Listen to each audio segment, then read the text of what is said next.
Welcome to It's Been a Week with Dave Stripling, and boy has it been a week. We have a great show for you tonight. Adam Peavy is here to talk about his new TikTok game show sensation, the Turtle Talk Games. Our own Jackson Hubbard will debut his new segment, Behind the Blue Horseshoe, and we'll have a pulse on the finger with correspondent Amy Csaki. But first, this week's headlines. For those of you who were on spring break and weren't paying attention, which may be most of you, Russia has invaded Ukraine. Or to put it in a way some here on campus will relate to, this is why Tyler's dad was so unchill last week about all the extra snacks she put on his gas card for the way back from Florida. Wasn't all the beer, the extra frozen ice cream treats, you know, the really cool milkshakes you can only get at certain gas stations. It was the over $4 a gallon gas. And the fact that you all went in Trevor's brodozer. Shouldn't have took the brodozer, bruh. Scotty's mom totally wanted to spot us her Prius V, but we couldn't fly the flags on the Prius V. There's no pole holders. We could totally fix that, bro. Of course, our own inconveniences pale in comparison to what those in Ukraine are going through, where over 3 million people have had to flee their homes and belongings to evade brutal and often indiscriminate Russian bombing and shelling. But understandably, it's hard to relate to that here, where the only time we're forced from our homes is usually winter break when the dorms close. But some of you might relate to this guy, a Russian who chained himself to a McDonald's after McDonald's Corp decided to close its doors to pressure Russians and Putin to stop the invasion.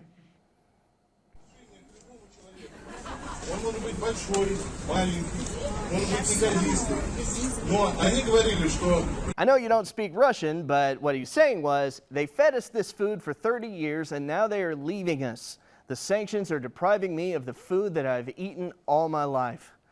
Okay, buddy, that's heartbreaking, but something tells me that this protester is on the wrong side of quite a few battles here. I'd say his heart's in the right place, but it isn't actually. It's enlarging itself at a McDonald's. A Mississippi assistant principal was put on administrative leave for reading a book to second graders that school officials deemed inappropriate. The book was a tawdry children's affair called I Need a New Butt. It's a real book written by Don McMillan and illustrated by Ross Kenyard. Now, Assistant Principal Toby Price read the book to his class of second graders, and just 15 minutes after the reading, Mr. Price was called into the main office of Gary Road Elementary School in Hinds County, Mississippi, and it is reported he does, in fact, need a new butt. A letter from Superintendent Delisha Martin cites unnecessary embarrassment, a lack of professionalism, and impaired judgment on Price's part. I was very upset. I'm not going to lie. I did what I could to dry my face up. The Hinds County School District tells 12 News over the phone that they can't comment due to pending litigation. The book is available on Hinds County's own ebook program for students. Joel Dillard is representing the former Hinds County assistant principal. There is a problem in the state in particular with respecting the rights of teachers to speak out. Now come on, Mississippi. Is this book really that bad? Look how innocent this is. I need a new butt. Mine's got a crack. I can see in the mirror there's a crack in the back. Oh, goodness. You haven't noticed that before. Did I do it on the slide? Or on the banister inside? Woo! Sliding down the banister. Or when I jumped my BMX. Or with the fart. That happened next. I love how they showed the fart. And you know how strict YouTube is with restrictions and liability surrounding children, but here's a kid reading it on YouTube. Wait, what's that I hear? This is outrageous. Are butt cracks contagious? Dad, your butt crack is showing. Adorable. Look, I get it. Some things are, in fact, inappropriate for children. But seriously, I have a third grader and a kindergartner, and believe me, all they talk about is butts and poop. They're obsessed with it. Here's a little song they made up. They sing it all the time. It's actually their official theme song.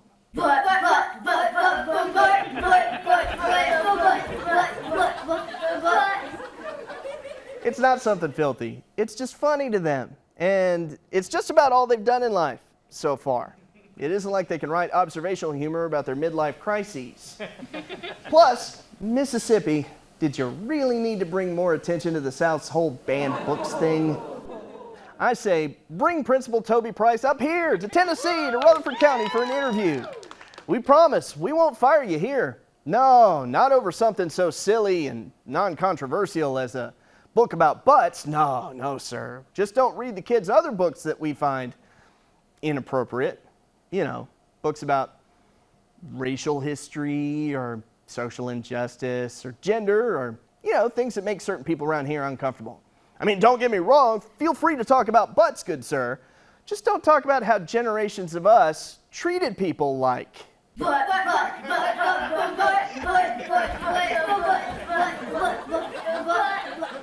And in entertainment news, Dolly Parton has been nominated for the Rock and Roll Hall of Fame. But she rejected it.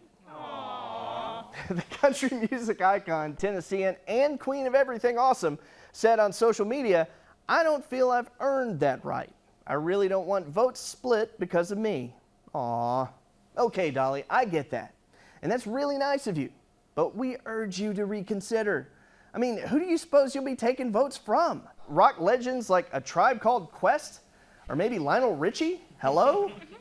Will the Rock Hall feel so empty without rapper Eminem? None of these people are rock stars either. And frankly, your song Jolene is straight up punk, telling a woman off. You are prettier than me and I don't want you near my man. As is 9 to 5, which basically rewrote workplace laws in America. So while I'm making that argument, Islands in the Stream was written by Rock Hall members the Bee Gees. And why are they even in there?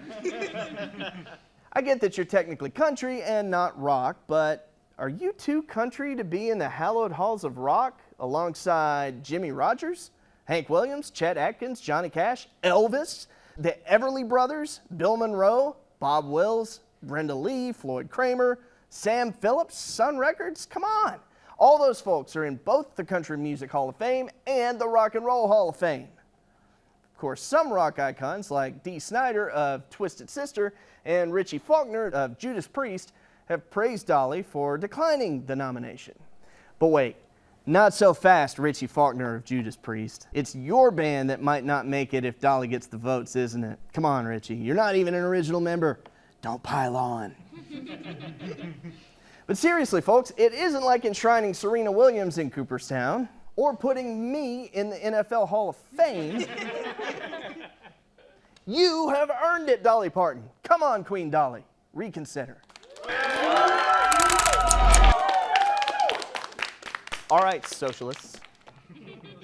Ladies and gentlemen, my fan club, the Transgender Socialists. Can we get that one?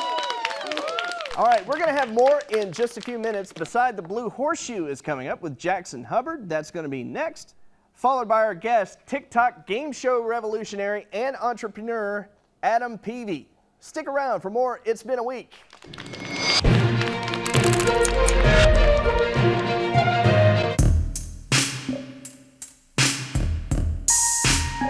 If MTSU had a news comedy show, would you watch it? Yeah, I would definitely watch it. I think that'd be funny. What would you hope is on there? Students like messing around, doing like, not pranks, but But pranks? Yeah. Okay. That'd be cool. That's pretty nice. We like that. Maybe just like campus fails, like maybe like the skateboarders or like things people could relate to from classes or something. I don't know. All good ideas. We might have to steal those. What's the show? It's a comedy news show. It's been a week. With Dave Stripling. Yes. It's Hi, true. Dave Stripling. Do you know if MTSU has a comedy news show? I don't, honestly. I know we have like news shows, but I don't know if they're comedy related or not. Well, we do. It's called It's Been a Week with Dave Stripling. You should watch it.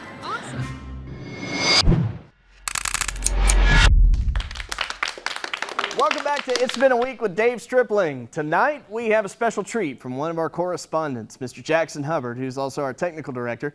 If you've seen Between Two Ferns with Zach Galifianakis, Jackson has created a local version for MTSU students. Here it is, our new segment, Beside the Blue Horseshoe with Jackson Hubbard.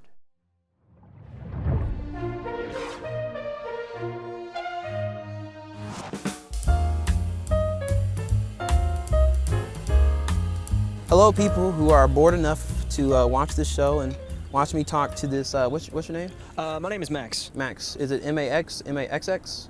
It's M-A-X-X-X-X-X-X-X-X. Nice. Lovely. Yeah, I think like the person who put together my birth certificate fell asleep on the keyboard or something.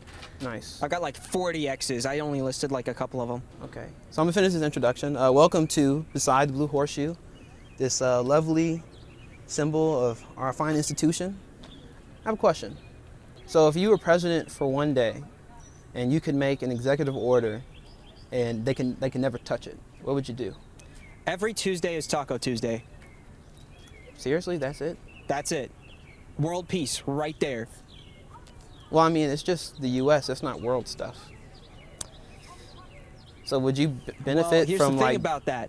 So it's going to be like the French Revolution, right? Okay. Where, like the French saw the American Revolution was like, hey, can I copy your homework real quick? Okay. And then they did the French Revolution, and then that kick-started like revolutions. Everybody was saying "you" to Britain, pretty much, which was amazing. So I'm thinking if we were to do something like that in the United States, where every day is Taco Tuesday, other countries are going to copy us. Okay. And then bam, world peace right there. Okay. So world peace is diarrhea on Tuesday nights. When I guess you could say that in a weird way. Great. How was your Black History Month? It's March 2nd as of we're recording this. I don't know when it'll be released. It's been pretty uneventful, pretty much. Whoa. Nothing really going on at home or like sort of on campus that much either. Yeah. So what did you do for Black people during February? It feels bad to say it out loud, but I didn't really do much of anything. Wow. Yeah. That's where we are in America. Not doing anything on Black History Month. It's such a sad sight. Like, you think what I'm doing is bad, which is nothing. So if you think me doing nothing is bad, then imagine all the people. Use me as an example, America. Use me as an example. Yeah, Max. Yeah, I'm doing jack squat. Don't be me. Yeah. You know, I'm not gonna lie to you. I was a bad Black this February. I didn't really do anything. Yeah. Yeah. Any comments on that? You might want to, watch what you say. I mean, I guess. You don't want Black Twitter coming for you. So. No, I don't want Black Twitter. But you do have to answer. Am I a bad Black, Max? Man. No, you're not. You're not a bad Black. As weird as that is for me to say, I don't know. I'm starting to, I guess you could say I'm starting to feel a little bit of white guilt, honestly. But it's like I try not to think about like race in general, So you don't see color? I wouldn't go as far as to say I don't see color, but at the same time, it's like, since when has race ever been a defining factor for anybody, you know? Yeah. It's like we're all like cars, It's like we all come in different makes, different models, that sort of thing. But we all got an engine in it. We're all good. We're all going places. Okay. Well, speaking of xenophobia, what did one German say to the other German? I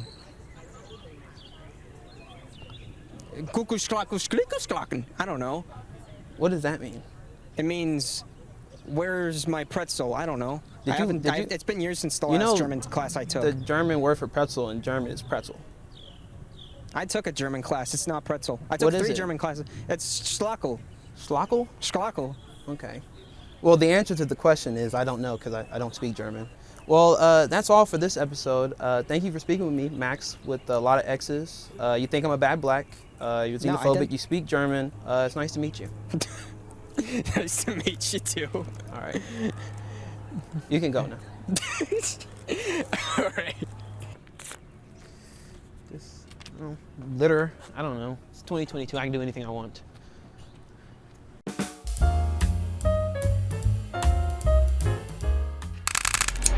Great job, Jackson. And now, this.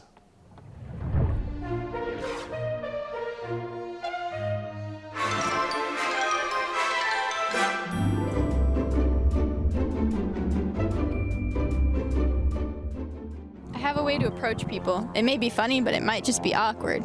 Are we ready? She's on the phone. There's a guy on the phone. There's a lot of people on the phone. Hey, could I ask you a question for BRTV? Sure. Would you rather fight a pterodactyl or a shark? That's hard. I mean, maybe a shark, just because I feel like I might be less likely to die. But also, who knows? Could go either way. So it's hard to punch in water. But it is. It is. Do you want to answer a question? Are you sure? Okay. I could just keep talking and just be me. I can answer my own questions. Okay, Amy, would you rather fight a pterodactyl or a shark? A pterodactyl, obviously, because you can't punch in water. And if you were given a weapon, how do you use a weapon in water? That's hard. It's hard. But a pterodactyl, you at least have a chance. And you can dodge a pterodactyl, but how fast can you swim? Because I'm a bad swimmer, so I would die. So the answer is pterodactyl. There's a correct answer. Would you rather fight a pterodactyl or a shark? A pterodactyl. Because I can't swim. Girl, I'll drown. Exactly. I'm gonna say a pterodactyl too, y'all. Yeah, like I take a bat, just hit it, like, or a brick, or whatever. A brick? A brick is a good weapon. Oh yeah. You can't hit a shark with a brick, can you? No. Well, you can, but it won't hurt. It's gonna, as soon as it take me down, I'm dying in the ocean. Right, I just said, you know what, let me just breathe in. Yeah, I mean, I would obviously go with the pterodactyl at this point. After much consideration, the pterodactyl, just because, you know, its wings are pretty fragile. Pterodactyl. Do you have any reasoning? I don't like the water. I hate the ocean, so. Me too! Would you rather fight a pterodactyl or a shark? You get the fuck. Ooh, a pterodactyl or a shark? Are we in water or on land? Like, are we fighting them? The shark is in water, the pterodactyl is on land. Or in the air. Whatever happens in your mindscape. I think shark. I just think it would be more fun, because either way, I think I'm gonna die. Are you a good swimmer? Yeah, but that doesn't matter against a shark. But I mean, all you gotta do is bop them on the nose, and then they're like, this is too much work, and they leave. Okay. I feel like a pterodactyl's angry. Aren't pterodactyls like gigantic too? Like they could just swallow us whole? It's a gruesome death. I'll admit. But I'm on the phone with my father. Oh, did your father want to talk to us? I'm on hold. Your father put you on hold? Would you rather fight a pterodactyl or a shark? Why would I not want to fight a pterodactyl? That's what I'm saying. Here's the thing. Sharks aren't extinct. Yeah, megalodons are extinct, but sharks aren't extinct. But pterodactyls are. It'd be more fun to fight a bird that can fly and also eat my head off in 0.5 seconds. This is a new take that I have not heard before. Do you? 1 second, I'm being asked a question if I want to fight a pterodactyl or a shark. You have a good father. I actually had a new. He said pterodactyl too. Perfect. Pterodactyl.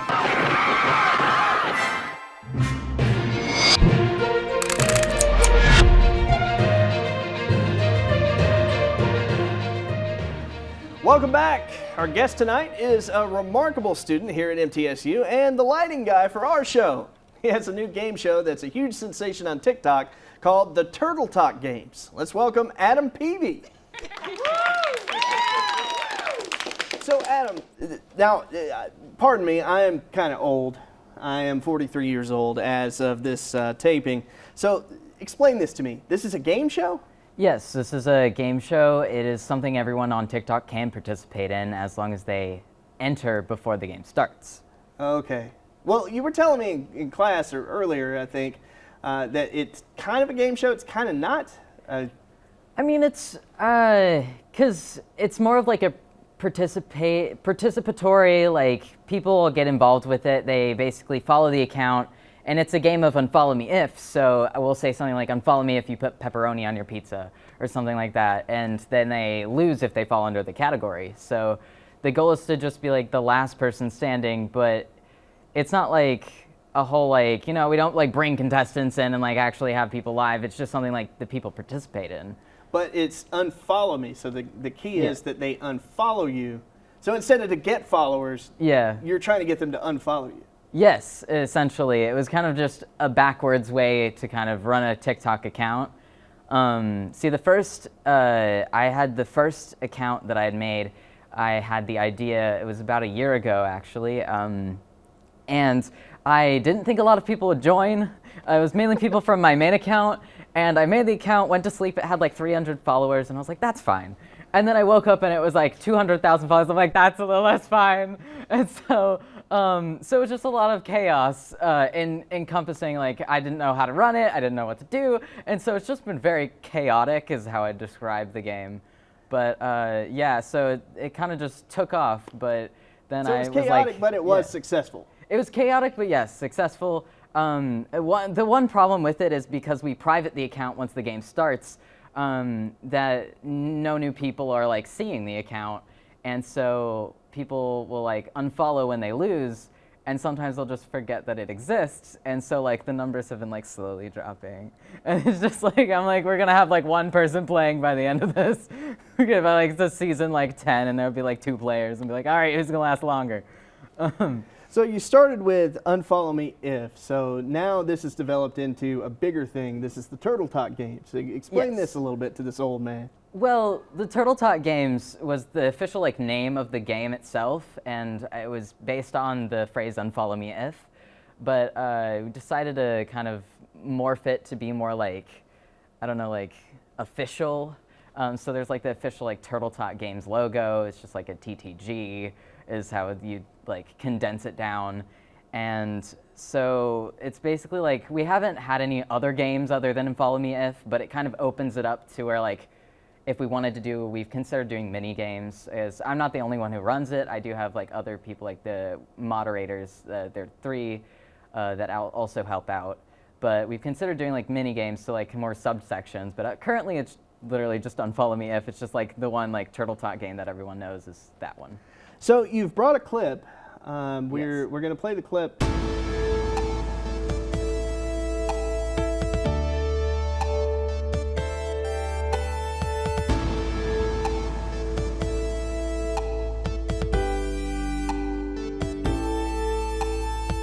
Howdy humans, welcome to Season 5 of Turtle Talk Games titled To Be or Not.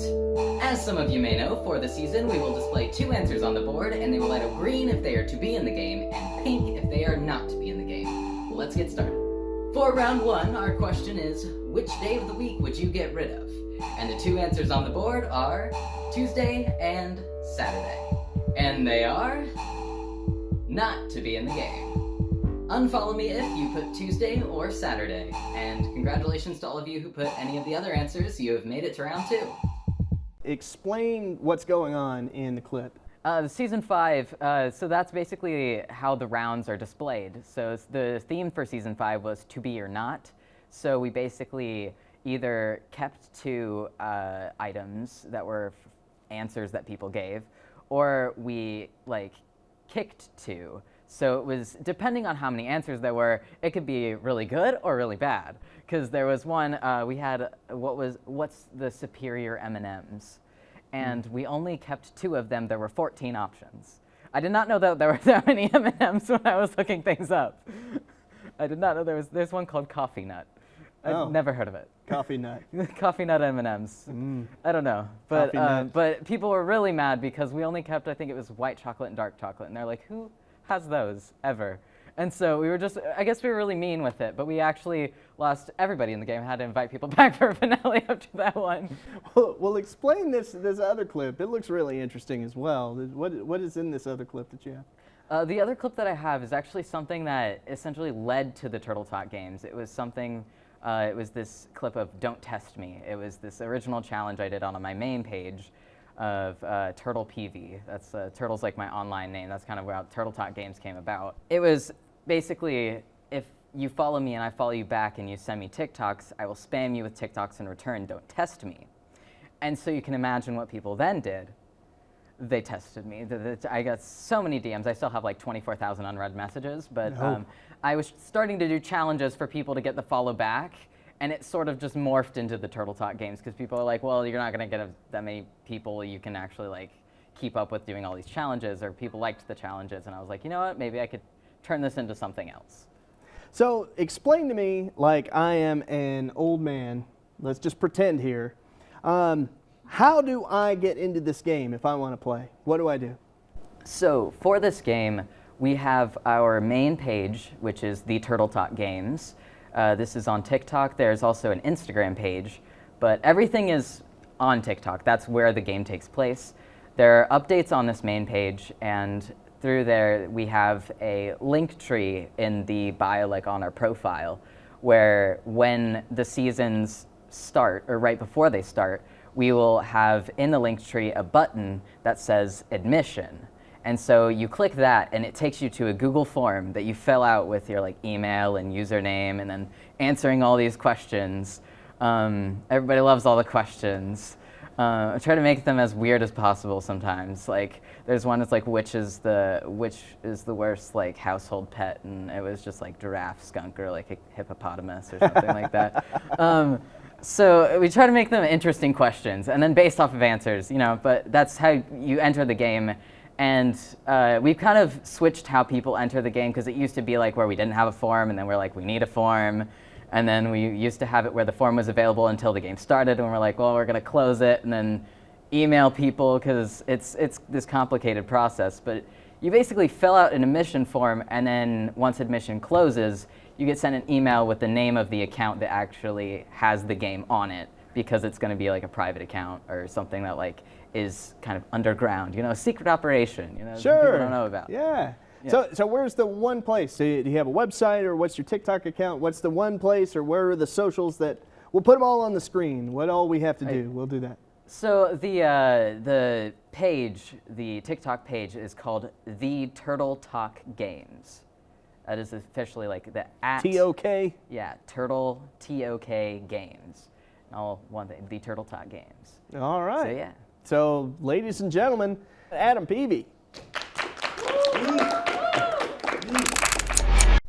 And that's our show, folks. It's been a week with Dave Stripling. We'll leave you with something that we sort of ripped off from The Daily Show, but we made it local, so keep your lawyers off my back, Trevor. It's a play on words on the word Tennessee, an example of us at our best. Here it is, your moment of 10. I like fancy, frilly things, high heel shoes and diamond rings, ragtime bands and western swinging. But